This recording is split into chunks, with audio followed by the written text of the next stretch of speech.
Bless his heart, in the van, he didn't want to force his way through traffic. The light had changed, and there were pedestrians crossing. Well, this one guy gets in an SUV, goes over the sidewalk, two others follow him. Now there's cars on the sidewalk and so I know we're not getting out. But he takes the guy in the truck gets out of the truck, goes to the van, says some explicitives, which I will not repeat for the ladies in the room, and points and demands that he moves his van and force himself to traffic and go through the red light. And the guy in the van does it. I guess he was fearful.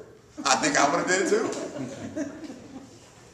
Our sense of community that we had in our country was second to none. It's almost like a look held you accountable. A smile said hello. And a frown meant I'm disappointed in you. And you didn't have to go by and prove anything. You just kind of did what you're told.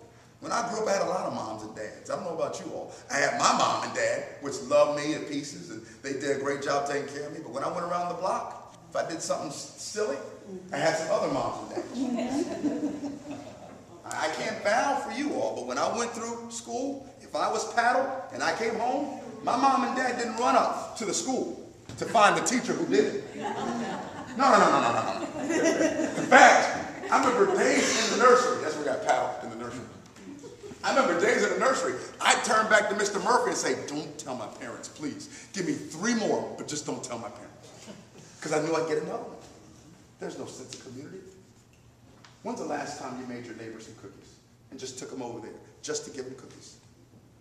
When's the last time you stood in a line and saw somebody behind you and left an extra $20 for them just to pass it forward? When's the last time we just said good morning to someone we didn't even know? We've lost our sense of community as Americans. And I think that's huge in terms of how we got here. Because now we're concerned not just reaching across the aisle, but we can't even reach across race lines to say hello anymore. I'm concerned about that. See, that's how we got here. If this Tea Party movement's going to have success, especially the kind we have, we've got to find a way to get people to see what we're saying. And a lot of times that means reaching across the aisles. I'll share this story with you, and some of you, and I'll close with it. Some of y'all might have heard the story. You heard my tooth bar story? Oh, good. It'll be good for all of you. Look, we found a group. That's why we came 2.5 hours up to find someone. Huh? Yeah. You're the guy. Yeah, I'm the guy. My wife and I, we went down to St. Mary's County. I never asked you to do anything that I'm not willing to do myself. And we went down to a place called Toots Bar, down in southern St. Mary's County. And if you've never been there, you've been there? No, I've heard you. You've heard it? We pulled up into the driveway. The driveway was all gravel. We hopped out of the car. Me and my wife did. We were walking toward the front, and there was a big old Confederate flag on the patio waving in the background. And my wife grabbed the back of my britches. She pulled me closer to her, and before we walked to the door, she said, "Are you sure we're in the right place?" So I looked at my wife. I said, "Honey, our constituents are in that bar. We're running to not just be an elected official, but to serve them. And if we can't reach out to them, why are we running? It'll be no problem. We'll just walk in. Everything will be fine. We'll meet some folks, we'll go home." Open the door, and I tell you, I kid you not, it was like something out of Animal House. As soon as we walked in, the music stopped. Everything in that bar stopped. And they had some good old country music playing. Everything just stopped. So about that time, my wife grabbed my arm a little tighter. And, you know, I'm a Marine. I'll start looking around for exits to take which area. Because if anybody's getting out of here, she is. You know? She's getting out. And I said, "Don't worry, honey. Let's just press a little further to get to the bar." So we walked over to the bar. I said, "I want to talk to the owner." They said, "Okay. Ray?" I said, "Yeah, I want to talk to Ray." So she turns around, goes back and gets Ray. Ray comes back to the bar and said, "How can I help you?" I said, "I'm Charles Lollar, and I want to be your congressman. I'd like to talk to you." So Ray came back from behind the bar. We walked over, and Ray and I talked 35, 40 minutes. Ray said to me, "You know what? I like you." I said, "Yes, sir. I figured you would." I said, "But Ray, I want one more favor.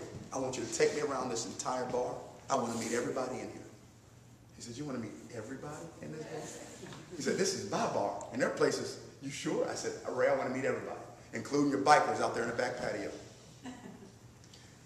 He said, okay, come on. So I went around, and everyone that would shake my hand, I shook every person's hand throughout the entire bar. I went back to where the bikers were. One lady walked up to me, and she said, I'm going to vote for you just because you had enough nerve to come in here. I said, I'll take them any way I can get them. When it was all said and done, there was a young man. I went back to sit down, and I had to break my wife up, too. My wife was sitting there with a glass of wine in a bar in Southern Maryland. I almost took, like, get up here. You're in a bar. Anyway, I sat down next to my wife while she was sipping on her Chardonnay. And I know. And a gentleman walks over to me, Eric, and he sits down beside me. And he looked at me, and his name was Christian. And he had about 2 or 3 beers in his mind. He said, I got to tell you. He said, Charles, I like you. And he said, in fact, we're going to work for you. We're going to make sure St. Mary's elects you, the congressman here. I said, Christian, I really appreciate that. Thank you. He said, in fact, I'm going to buy you a beer. I got so many beers bought me that night. I had to just start sipping on it because, it wasn't getting nothing too heavy. And he said to me, please understand, I want you to understand something. And I want you to do me a favor. I said, okay, Christian, anything. He said, when you come back to Southern Maryland, you need to make sure that when you're talking and you're getting your point out, that you get it out a little bit quicker. He said, because in case you didn't know it, this is Southern Maryland. This is St. Mary's County. You do know where you are, don't you? I said, well, yeah, I know where I am. I said, whatever it takes. He said, because just in case you didn't know, you're a black fella. So I looked at Christian, I said, I am? I said, Rosa, did you know you married a black fella? She grabbed her Chardonnay and sipped a little more. Almost as if to say, I need a little bit more of this tonight. You know what that bar did? In 2 weeks' time, they raised us $5,000.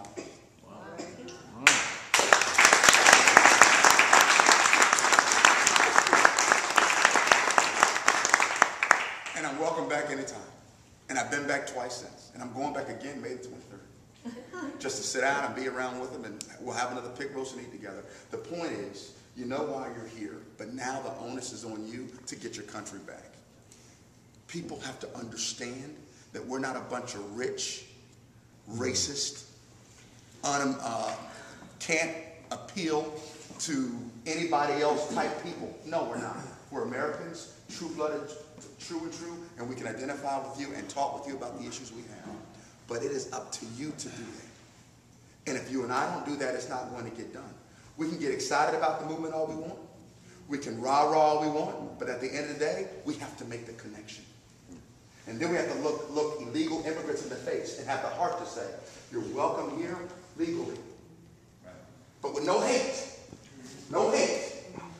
But let's do it the right way. And if it means we got to start the system all over again, Senator, and put some folks in a room and fix the system, then we stink and fix it.